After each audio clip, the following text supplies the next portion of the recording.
Ek is Nanette Erasmus, ek is die sekretaresse van die Knysna tak. Die dorpe wat onder andere in ons tak ingesluit is Knysna, Buffelsbaai en Sedgefield.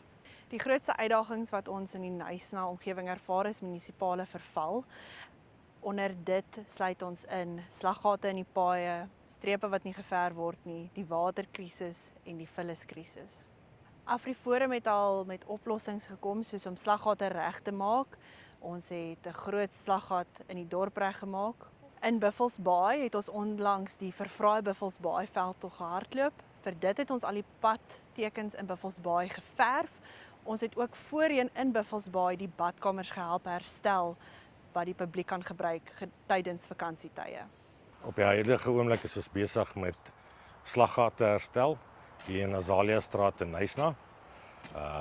Ons doen ook van Sedgefield af deur slaggate. Ons het gister verwerk gedoen ook in Knysna in die Rexford area op 'n spoedhobbel wat glad nie meer kon sien nie. 99% van die mense wat by ons stop is baie gelukkig, baie positief.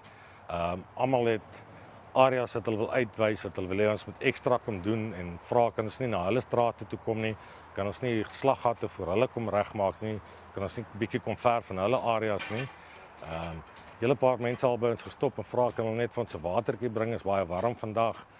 Nou die oggend het 'n dame vir ons 'n koffie en 'n beskuitjie gebring en gesê baie dankie, ons waardeer julle werk wat julle doen. Mense kan op 2 maniere bydra vir ons tak. Die eerste is deur om 'n lid te word. Om 'n lid te word kan jy die amptelike AfriForum webwerf besoek. Die tweede manier is om 'n slaggat of 'n stopstraat in jou straat te borg. Vir dit kan jy die AfriForum dienste webwerf besoek. Ons beplan nog groot projekte vir die res van die jaar. As jy wil deel wees van die oplossing in jou dorp, kontak ons om by die tak betrokke te raak.